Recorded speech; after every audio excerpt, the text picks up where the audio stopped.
Iqembu le-Democratic Alliance likholelwa ukuthi ingqungquthela yavelonke kulenyanga letako itawuniketa umhlahlandlela wekuphumelela elukhethweni leminyaka lotako lekungendeka ukuthi emukwe emandla yokuphatha uhulumende we-ANC le-DA IFP, Freedom Front Plus, Action SA, nalamanye emaqembu lamqondvo munye nalelisu atawuhlangana kukhulumisana ukuthi lutawusetshenzwa njani lwahulumende emva kwelikhetho lweminyaka lotako. I-Action SA itawufuna kuva luvo lwamalunga emphakathi kuloludzaba.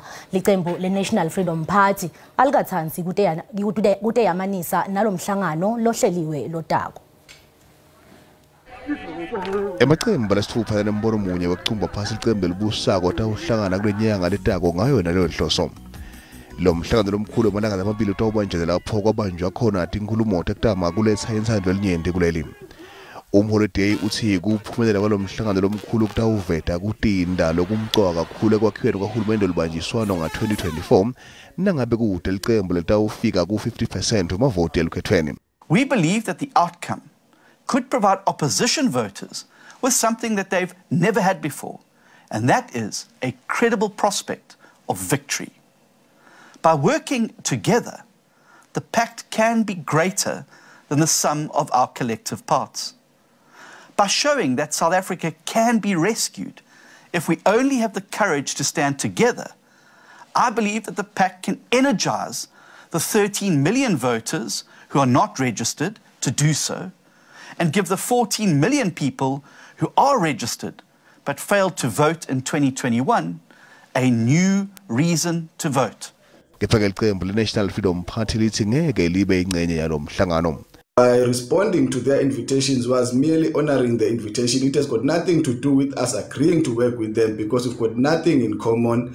The DA has got a particular interest, whereas the NFP represent the poorest amongst our society. Sekukhanya ngathi iphumotelo umhlangano ukuthi iletha tinguquko kutepolitiki kuleli nobecha. Lisekela lamengameli Paul Mashatile lincome umsebenzi lowendiwa emaplasini asenkomazi yesifundzeni sempumalanga. Leliphini lamengameli libabate lo msebenzi ngesikhathi likhuluma nelikomiti lekubuyiselwa kwemhlaba kubaniyo bemvelo kanye netekulima lekulihlelo lwetekulima lolungaphasi kwemathamo CPA. Mashatile uphinze wavakalisa ukuthi tinhlelo letifana naleti kumele tendiwe nakuletinye tifundza takuleli. Kanzi loluhlelo lekubuyiswa kwemhlaba kubantu luhlose kusungula ematfuba emisebenzi kanye nekutakula umnotfo wakuleli. Kuvakashele amaplaza akhicita emabhanana, emalichi kanye nemaolintshi, emahektara ngetulu kwetinkulungwane letisihlanu aphethwe bantfu lebangaphansi kwenhlangano imathamo communal property.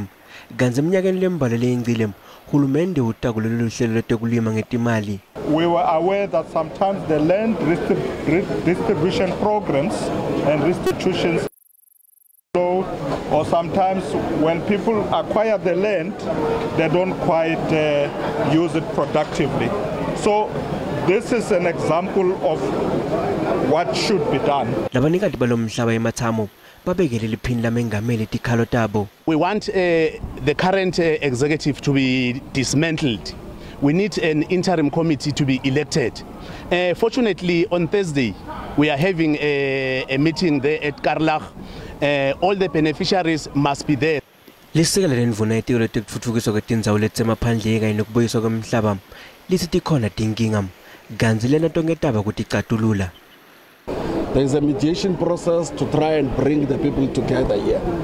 So the CPA has got rules in relation to how beneficiaries benefit on this particular program. It's a teething problem. It's issues that we are addressing to make sure that everyone is happy. Emathamo bahleti ethembeni likuthi tinkinga tabo titawusonjulula. Ngaklokunye liphini lamengameli Paul Mashatile lihlabe lahlikita sendo lesimbandzakanya emaphoyisa kuleli lasolwa ngekushaya ngesibhuku takhamuti takuleli emgwaqeni longithela wayeka we-N1 eJozi ngempela sonto. Lesehlakalo ke sicoshwe ngekhamera safakwa etinkundleni tekuxhumana. Labakhahlamethekile kuleli sonto sebatfolakele kanzi nalamaphoyisa asayatiwa. Ngakusho kwesitatimende lesibuya uvesini laMashatile sewuyati ngalesehlalo lesithinza amaphoyisa lamgatsa ko. lokhulumela amashuttle evukana imde uthi lisela mengameli alihambisane kusenyetiswa kwebudlova ikakhulukazi abantu bakuleli labangakaphathi idikhali. Commissioner wamaphoyisa velonke jenene Fani Masimula wethembise ukuthi kutawusunyiswa luphenyo lolubandi ngalesehlakalo. Ngaphambili Masimula uthe umsebenzi lomkhulu wamaphoyisa kuvikela amalungelo etakhamuti takuleli aphinza atiphathe ngendlela ehambisana nemthetho. Mashatile uncuse indvu namaphoyisa abheka icena Masimula ukuthi baluthathele etulo loludzaba. Uphinze wancusa atakhamuti takuleli ukuthi tehlise emaphaphu bavumele umthetho uthathe indzawo. We don't condone behavior of people being beaten up by anybody. So we condemn that. And we support the Commissioner of Police to investigate the incident and make sure that whoever is responsible is brought to book.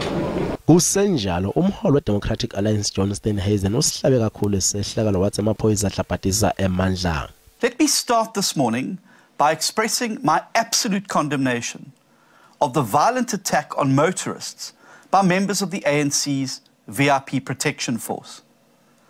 Many of us have seen the horrific video by now, showing a gang of heavily armed men assaulting helpless citizens. Now let's be clear about one thing. What we see in that video represents exactly what the ANC really thinks of the people of South Africa. We, all the people of South Africa, are the ones down on the ground.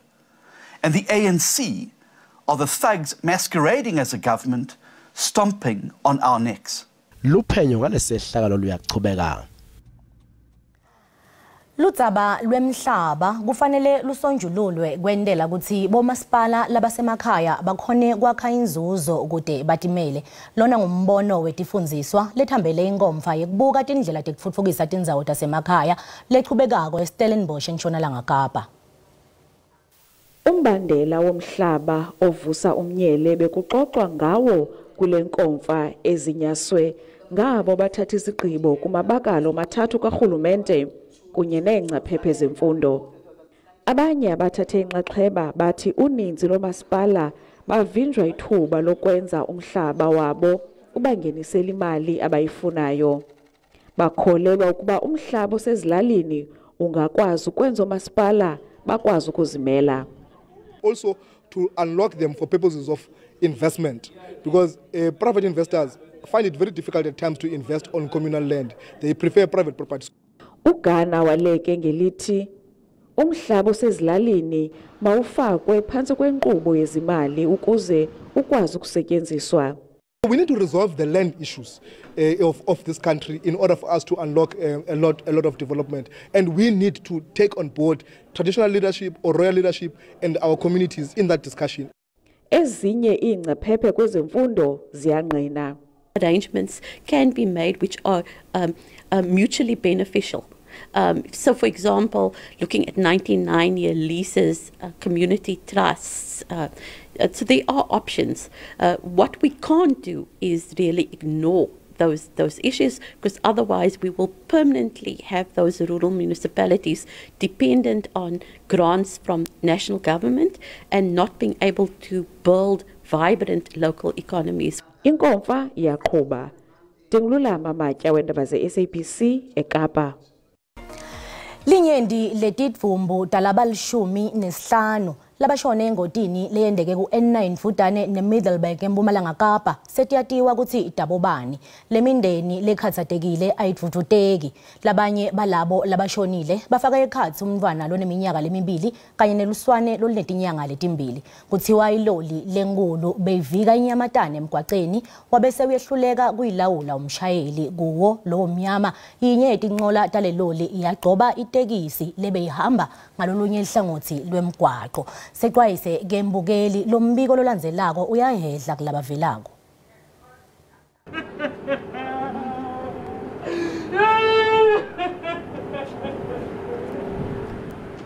Khange zikwazi ukuzibamba intsapho xeshikweni kufaniswa imizimba. Ezintsapho zisothukile kwaye kusenzima ukuba bamkele kushiywa ngamalungu osapho. Ewe kona thina sonakele ngoba besingayilindelanga lento. Yehle ngequbuliso singakange siyilungiselele.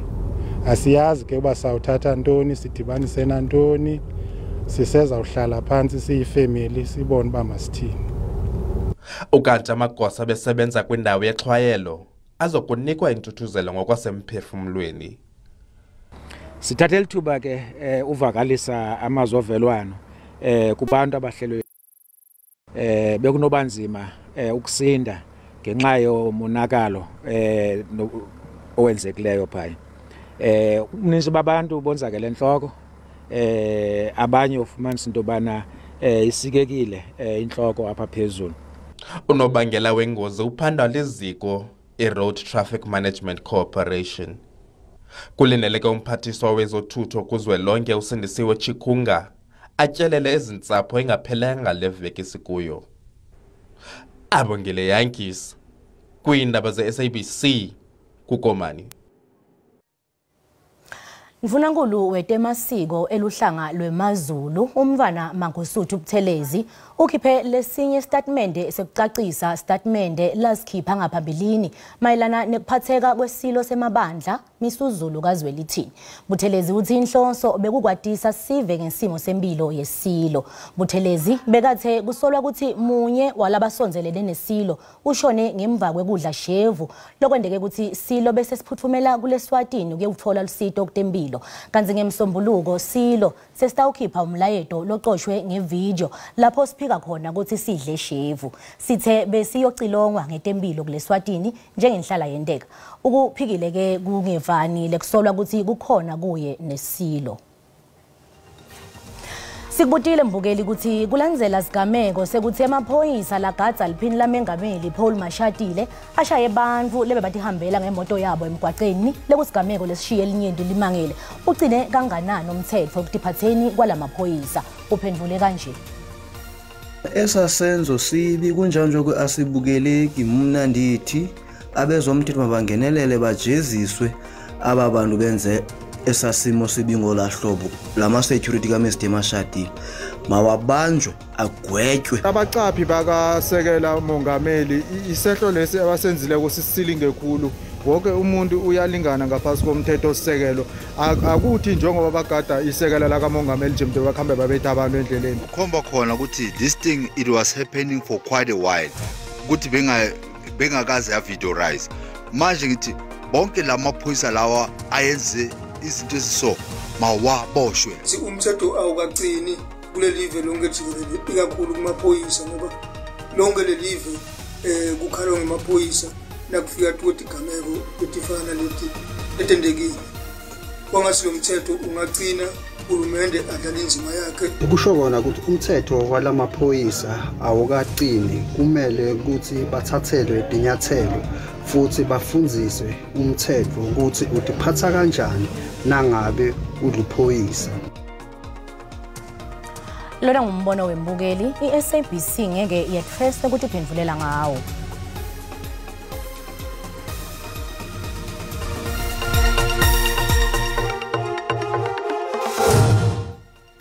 Nasivakashele imakethe tetimali sitfola ukuthi lirandi lehlile nalicathaniswa netimali takulamanye emave.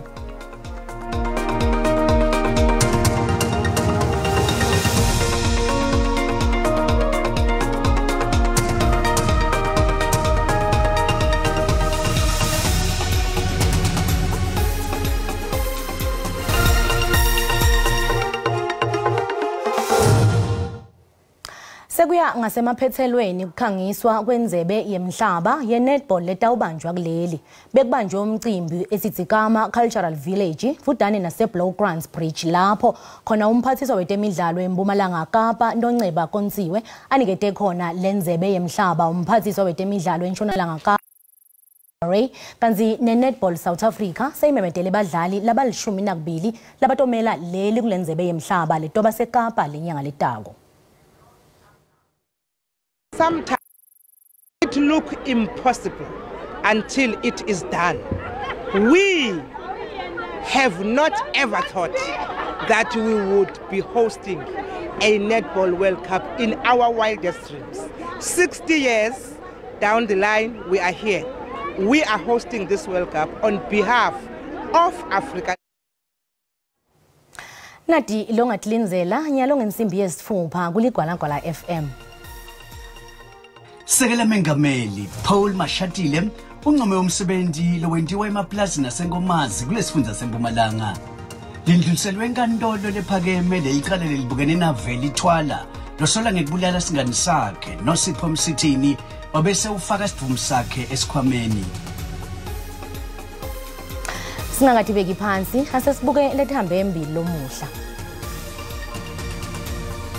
We believe that the outcome could provide opposition voters with something that they've never had before. Liqembu le-Democratic Alliance likholelwa ukuthi ingqungquthela yavelonke kule nyanga letako itawuniketa umhlahlandlela wekuphumelela elikhethweni leminyaka lotako lekungendeka ukuthi emukwe emandla wekuphatha uhulumende we-ANC. We don't condone behavior of people being beaten up by anybody. Ngalokunye liphini lamengameli Paul Mashatile lihlabe lahlikita sento lesimbandzakanya emaphoyisa kuleli lasolwa ngekushaya ngesibhuku takamuti takuleli emgwaqeni longithela wayeka we-N1 eJozi ngempela-sonto. We have not ever thought that we would be hosting a Netball World Cup.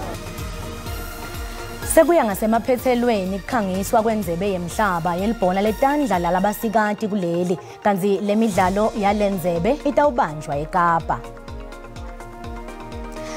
Tiyaguqa dalomuhla kanti ke kusasa batabe bakhona balingani bethu belulwimi lwesindebele khona la ku SABC 1 ngesikhathi lesifanako nibe nebusuku lobumnanzi lobufutfumele. Ungakhohlwa simo selitulo siyalandzela.